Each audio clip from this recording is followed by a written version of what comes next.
Welcome, trading card game players. Figs here with Figs Forum, bringing you guys my Branded Despia deck profile. So I wanted to go ahead and showcase for you guys my day 2 Branded Despia deck. Of course, this is my formula or my take on Branded Despia. I've had a lot of success with the deck. I was able to get top cut at YCS Philly. I was actually able to make day 2 at this event. Unfortunately, I wasn't able to go any further. I did lose my first game to Cash Tira. I actually bricked my opponent. I won game 1. My opponent actually let me go first. Game 2, I bricked, and then also bricked game 3. It was actually only the second and third time that I had bricked the entire day. I did brick one other time against Cashier, costing me the match as well. And then I also lost to Runic in time. Our game 1 went 14 minutes, and unfortunately, I should have scooped that. I should have scooped that one up and actually just went to game 2 because I would have had the match. My Runic matchup was actually phenomenal. So it would have been definitely in my favor. Unfortunately, I tried to play it out. And then I had one draw. So I ended X2-1, X3-1 after my loss in day 2. And my other draw was actually to Tier Elements. Our game 1 went 35 minutes because he actually resolved a Havness for a mill 7 or mill 8 on my turn 1, turn 0. So yeah, it ended up being a long game. I was able to take the game, and then he actually opened up Scattershot for turn during his turn going first in game 2. So he was able to, when time was called, finish me off by burning me. And then, of course, we drew.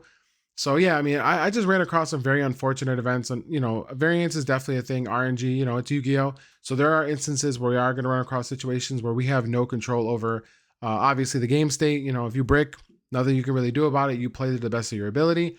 Unfortunately, against Cash Tira, both times I bricked, my opponent actually had Shifter and Ash.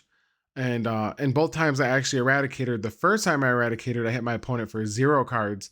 The second time I eradicated, I actually hit my opponent for 2, but it wasn't enough. He had the Unicorn and the Fenrir. So yeah, unfortunately, I just, lost the variance. I honestly think that I would have done very well if it wasn't for that match. My matches were honestly very easy. I had no issues against almost any deck in the format, aside from just literally my own, apparently. And again, I made a simple mistake, which was definitely my fault against the Runic player, but I wanted to showcase for you guys the deck that I played. I think it was very phenomenal, very consistent. Again, I only bricked 3 times the entire event. Every other time, my hands were just insane. The deck plays very well. I mean, of course, I've been playing the deck for a while, so I'm very comfortable with the deck. So this is a deck that is very geared towards my playstyle and how I play the deck. So there are a lot of obvious tech choices that you may or may not agree with, but I definitely wanted to showcase this for you guys and explain it. So let me go and get into it. I don't want to take too long in the video because it probably will be a lengthy one. So we'll get into the deck profile here. All right, so let's go ahead and get into it. So we're going to start off here with 3 Aliber, pretty standard. I don't think you will want to change that or have more or less. I know there were some people who were actually playing 3 or 2, but unfortunately, I think it's definitely a 3 of. It's a great card in and out in terms of being able to, have recursion as well as being able to, start playing the game. 3 Fallen Albaz, I feel like that's way too important. The card is pretty insane. Even being able to break boards, it does a lot, does way too much. And then, of course, with Runic and Cash running around, you don't want to take the chance of actually banishing more than 1 Fallen of Albaz. So it's nice to actually have all 3 just in case. And then I'm playing 3 Cartesia. I felt like this was a must going into the event. Cartesia is just another way of being able to obviously play around Ash Blossom, but also it does allow us to be able to play with Duality, which is very, very strong in this deck. So being able to have access to 3 Cartesia meant that you were always able to do something during your turns. If you did get Ash and you didn't have a way of being able to deal with Ash, Cartesia was the alternate way, and there's so many different lines in this deck that allow you to play off of Cartesia alone. Opening up Cartesia and Fallen Albaz is also another way to play. I mean, it ends almost ideally in the same result, depending on the type of monsters that you have in hand. And there were several times where I'd open these 2, or I would draw into these, and then I would be able to just basically play the game through Ash, or start playing before Ash, and set up a Rimbrum or something. So yeah, definitely very strong. I think 3 was just a phenomenal total, in my opinion. 2 Despia and Tragedy, and 2 Mercarier. So the reason why I went with 2 and 2 is because I am playing Allure of Darkness. So I wanted to make sure that I was able to see just about everything in my deck. I felt like most of the monsters that we wanted to see in this deck were very important. So being able to have Tragedy search for Aliber or even Quem was very good. And then, of course, Mercurier mostly was going for Cartesia. But sometimes if you did have Cartesia, didn't have the Branded Fusion, and you really needed to see a name, you could always go for the Fallen Albaz so that you're at least able to, start with something and end with something. So that's it for like the multiples. We'll go through the 1-ofs. Makes it a little bit easier. Then we've got one Quem. So originally in my last build, I was actually playing it at 2. In this build, I feel like it warrants being better as a 1 of, just because of the fact that we are focusing more on Cartesia. This does let us set up Cartesia because it does put Fallen Elbas in Grave. But unfortunately, with the amount of monsters that we do have that we're looking to summon, Quem isn't just the Quem is a great card, but it's just mostly meant for recursion. We didn't want to have it as one of our cards for setting up our board. We really wanted to see Cartesia, and this does enable you, if you have it paired with Branded Fusion, to set up a great board with Cartesia, because you are able to send Cartesia off of Branded Fusion and then revive it with Quem. But unfortunately, this isn't the card that we really want to lead with. It's more of an assist card in this build and how I was playing it, and I didn't really want to focus too much on this card. So I wanted to keep it at 1 because I wanted to have the option for it for recursion.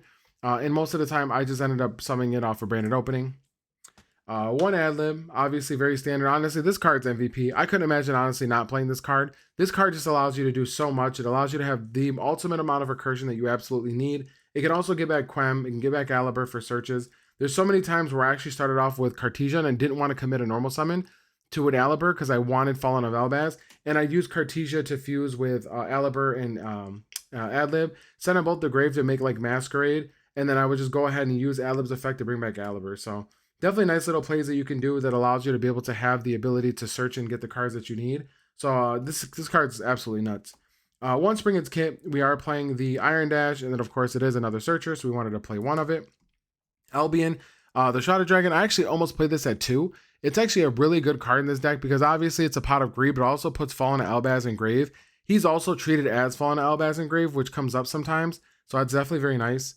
One Dark Magician, because we always want to have access to Dragoon. We are playing Duality, but we want to have a natural way of being able to summon Dragoon in the event that we need to close out a game, or if we need to summon it into a board and we don't have Duality or are under Shifter. That was our way of being able to play under Shifter. I mean, this deck has no issues with playing under Shifter. Most players, they don't wait. They obviously just throw their Shifter out during draw or standby, and they don't give you time to allow, to see what your opponent's playing. Or even if they know games 2 and 3, they're still throwing down the Shifter and not waiting. And I think that's actually like a bad play because, as I was discussing with a lot of friends and other people that I play with and test with, waiting to drop Shifter on Branded Fusion meant that your opponent can't just, after you've shifted them during draw or standby, just go Branded Fusion into Dragoon. If you actually do the Shifter on the Branded Fusion, you actually, or after the Branded Fusion, you force them into their Mirror Jade line, because then the Dark Magician sits in deck, and then they're forced to go into Albion, and they send Lubellion. So now if they try to summon Lubellion, they either can't, because I think it has to go to grave, I'm not too sure, or the Albion just gets banished, and then they are locked into actually just going into Mirror Jade, and then Mirror Jade's not live during the next turn. So I've seen a lot of people like drop Shifter. Doesn't care. Branded really doesn't care about Shifter that much, especially my build. But I think that the timing is wrong. I think that people dropping Shifter on draw or standby is actually a lot worse.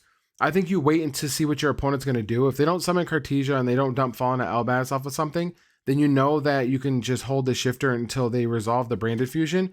But again, people play things differently, and that was one of the main lines that I had explained to a lot of buddies, is that if you're playing Shifter in the side, just wait until the Branded Fusion resolves and they commit to their fusion. Then that way, if you already see the the Dark Magician in grave, then at that point it doesn't matter because they were already going to summon the out to the Shifter anyways. So that's it for monsters. We wanted to make sure that we did have a good monster count. A lot of people don't play enough darks, and I think that's a very, very important thing as well, is that you have access to enough darks that allows you to actually summon Albion and then obviously resolve that for Lubellion. So let's get into the spells. We've got 3 Branded Fusion, 3 Branded Opening, 1 Branded in red, and then we'll obviously throw in the 1 trap in the deck, which is Retribution. This is all we're playing for branded cards. I almost played 2 Branded in red, just because the card's absolutely nuts. It's great for breaking boards as well, but also allows you to play the game, of course, and make Mirror Jade. 3 Fusion Deployment and 3 Super Poly. So we wanted to have our assist cards for getting into our fusion monsters, or material for the fusions, and then actually getting to our fusion monsters. I think Super Poly is actually nuts. For anyone to not play this card, this format is pretty insane. I think this card actually just does way too much. Every board right now in the format, you are able to Super Poly.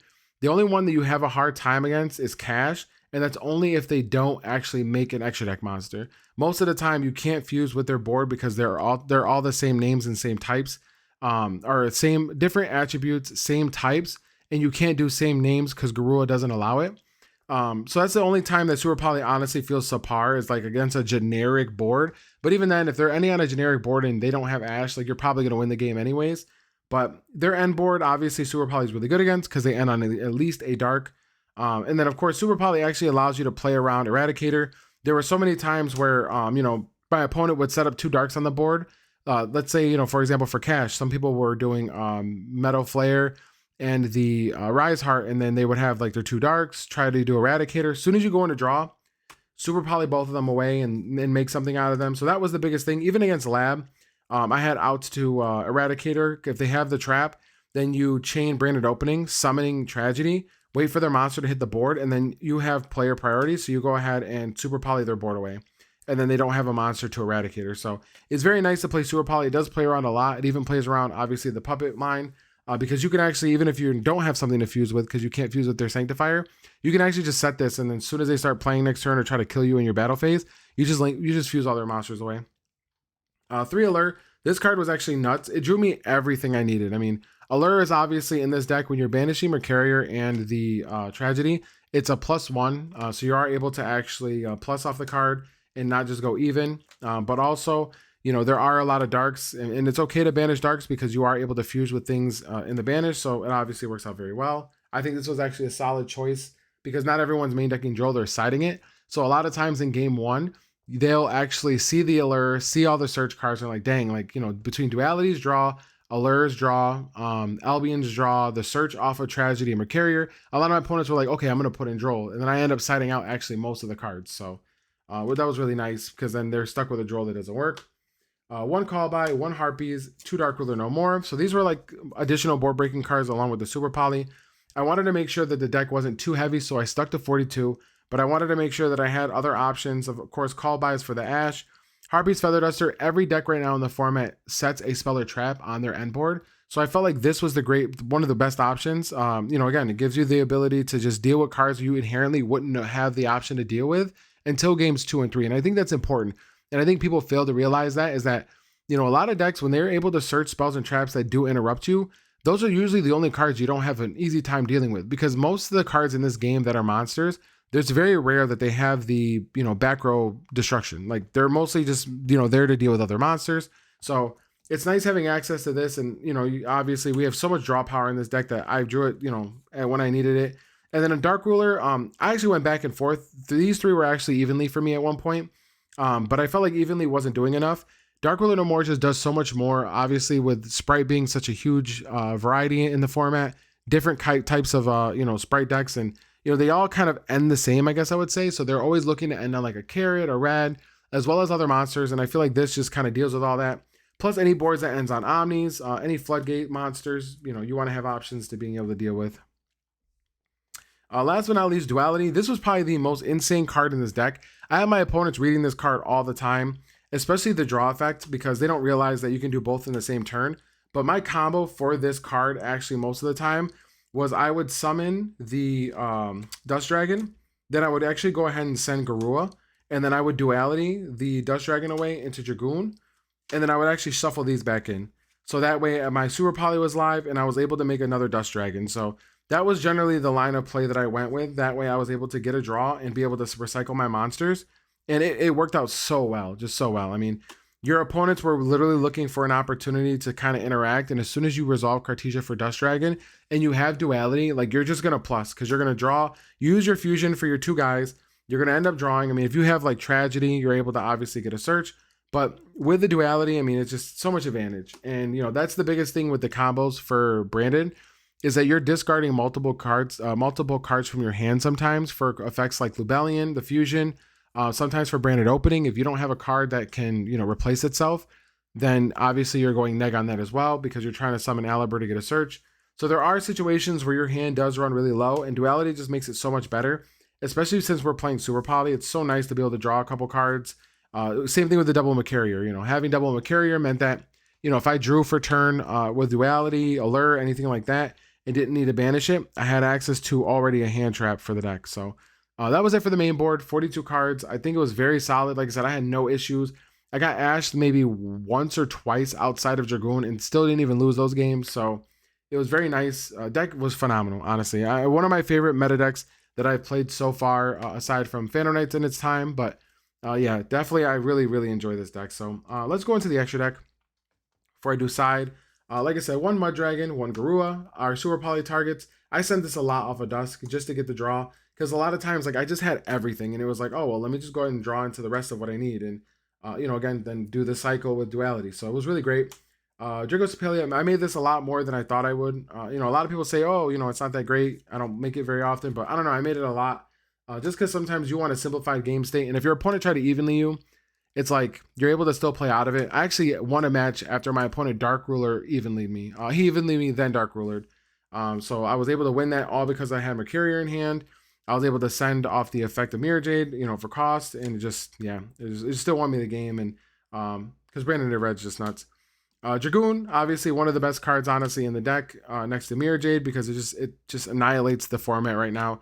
Most decks can't deal with it. You put this on the board, Runic has a hard time dealing with it. Cash has a hard time dealing with it. Sprite sometimes has a hard time dealing with it. So yeah, it's a very insane card. It's very good, and duality just makes it so much more insane. Our one Guardian Chimera came up a lot, of course, with Branded Red. It's such a great card for being able to deal with everything. I played Masquerade because I am siding Eradicator, and I wanted to make sure that I had an extra deck monster that I was able to summon very easily off of Cartesia. Since I am playing the extra Tragedy, Adlib, and Alibur, I wanted to make sure that if I did have the ability to fuse, that it was going to be for something dark, especially if it was a Despian monster. A Despian monster? I mean, it's Despian monster. It's not really a Despian monster, but it requires a Despia. But yeah, I mean, so I went with this over Quaterus. I didn't miss Quaterus. It never came up. I didn't come up really much in testing either, but it is the better option, I will admit, for Dust Dragon swap. But again, I just mainly wanted this for Eradicator. But Dust Dragon, I actually use most of the time, like I said, to send Garua. And then if I did swap out, it was mostly for Quem. Because obviously, like if you do duality into this, and let's say I didn't have access to Albion for the turn, I would summon this, send Albion duality, leaving this in grave, and then as soon as I was able to summon Quem, I'd summon Quem and just have all the additional recursion. One Sprin, this is definitely the best monster for using with Fallen Albaz. You fuse with anything your opponent summons pretty much for the turn that is special summon. I mean, we're in Yu-Gi-Oh! In 2023. That's just about every monster your opponent's going to summon for the turn, so very, very easy to deal with. One Rinbrum. This card actually I made quite a bit. A lot of my combos, because I was actually doing a lot of things for Cartesia, I was able to sometimes make Mirror Jade before anything and then use Branded Fusion for Rinbrum during my opponent's turn when I'm breaking their board. So this actually came up a lot. And then, of course, his second effect in grave is just insane. Albion, very good card. Another option for duality. You just go ahead and you swap out Albion for it, and you're able to make him. Very simple. Lubellion, only one. We didn't need more than one because, of course, we don't have to deal with the Diabolos anymore. 2 Albion and 2 Mirror Jade. Very standard. Nothing much to say. Best boss card in the deck. And very insane card, Mirror Jade. Let's go ahead and do the side. So, like I said, I am playing the 3 Eradicator. So the idea of playing so many draw cards is so that we would actually be able to draw into this. And it was so easy every single time. I mean, most of the time what you can do is if you only open up Cartesia, what you can also do is you can actually send for the Dust Dragon. So use Dust Dragon to actually send Albion. And then Albion is actually going to get you access to Branded Opening. So Branded Open would allow you to be able to summon the Quem. And then you can go ahead and dump Fallen Albaz. Fallen Albaz can then fuse with just about any monster on their side of the field. And then you can Eradicator them if you need to.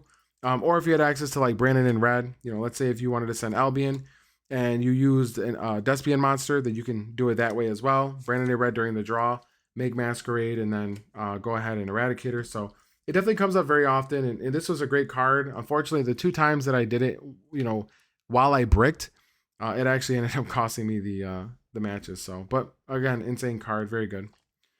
3 Cosmic. I wanted to make sure that I had out the Floodgates, and unfortunately, we lose very hard to cards like Anti-Spell. Even Rivalry can be a little annoying. Skill Drain can be a little annoying, but this was primarily for Floodgates, as well as very good against the Runic matchup. Same thing with Pankratops, mainly for Floodgates. Very good against Cash, actually, because when they use their Shangri to summon any of their Cash monsters, you summon this, crash over, and then pop their Kashtira Arise Heart if they don't have the for what it's called, like the Gladiator dude or the Machine Monster, the one that just makes them unprotected from destruction. But yeah, Pankratops is actually absolutely nuts. He just deals with everything.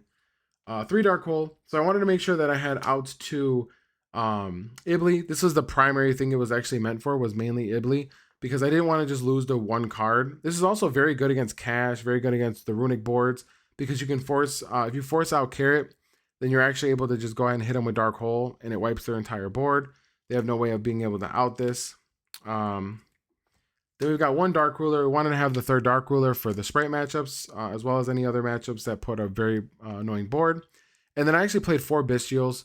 The Bestials are strong. They're actually very good against the Runic matchup because you're able to target their, I think it's Dampa, the Dark one, the Dark Link monster for hire, and then also Raphael. So if they do have the Rex Engrave, you're able to kind of interrupt them when they try to bring back a monster. Also, it's very good against the Bestial matchup, the Dragon Link ones, and then also Branded Despia. So I didn't want to get blown out by Puppet. This is a great way of dealing with Puppet. You just do this during the end phase, target their Puppet, and if they have the Mercurier, then you just do it again during your draw, or when they go to activate it. So yeah, definitely a very good option. And I did the Sornier over the Jewel Swarm because Sornier is obviously better in Branded because we don't really send Jewel Swarm to grave very often since we're not really doing much during our opponent's turn.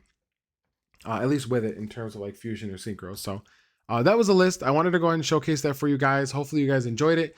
It's definitely a very interesting list. I think it did very well. Like I said, I just had some unfortunate mishaps where, you know, variants just really caught me off guard. There wasn't much I could really do about it. But the deck overperformed. I felt like it did really, really well. Even in testing, like I wasn't losing any games to almost any matchup. And like I said, the deck just really does not have a bad matchup other than just not drawing Branded Fusion. And I mean, sometimes that happens, you know, again, those games that I even bricked, I didn't even see Branded Fusion. I seen like a Cartesia and like maybe 4 spells that were like sideboard spells.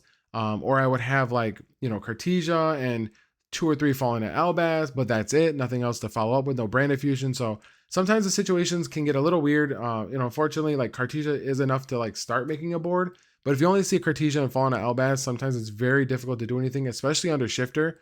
And those were the games where I really just drew really bad, is when I got Shifted and Cartesia was my only line of play. So yeah, like I said, deck's very great. I you know, enjoy it very, very much. I do plan on actually trying to do some other variants with Branded, especially with Synchro, since there are a lot more options that you do have with being able to abuse Cartesia and Quem as tuners. So definitely look forward to that, as well, of course, all of my PK content. But yeah, I definitely plan on actually stepping back from the competitive scene for a little while. You know, I haven't been in a game for too long since I had gotten back in, I think, 2021. But, you know, I want to go ahead and take a break from this a little bit more competitively because, unfortunately, you know, I really enjoy playing Phantom Knights, but Branded was definitely a very good deck to play for this format. I definitely enjoyed it very, very much. I just don't want to burn myself out. You know, got another year coming up. And, you know, I do plan on kind of traveling locally, but I don't plan on going into any major events. So you guys will definitely see me out there. I'll definitely be continuing to post content, of course. I'll always be here. But yeah, I just wanted to go ahead and showcase this for you guys, let you know how I did for Nats. Hopefully you guys enjoy it. Definitely give it a run. Like I said, it's very, very geared towards my playstyle. So I do apologize if anything is a little awkward or you might find things, you know, the formula to be, you know, not necessarily completely to your liking, but the options were great. You know, my opinion on Branded Loss is that it's just a win more card. You know, I've gone over that many times with multiple people. I just feel like it's a win more card. You're only getting the benefit if you're actually playing the game. But the problem is that card does not allow you to play the game. So, you know, even as a one of, I mean, that's the issue the deck has, right? Is people are running it at 45 plus because of all the one ofs. You're trying to mitigate seeing certain cards, and unfortunately, when you do see those cards, they don't allow you to play. You brick. So, you know, definitely stay under 45 or less. I think that 42 is a great number. 40 is a great number, especially if you're playing cards like Gold Sark, Foolish. I think those are very good options. But yeah, hope you guys enjoy my formula. You know, definitely continue to like and subscribe. Check out all my content. I really appreciate you guys.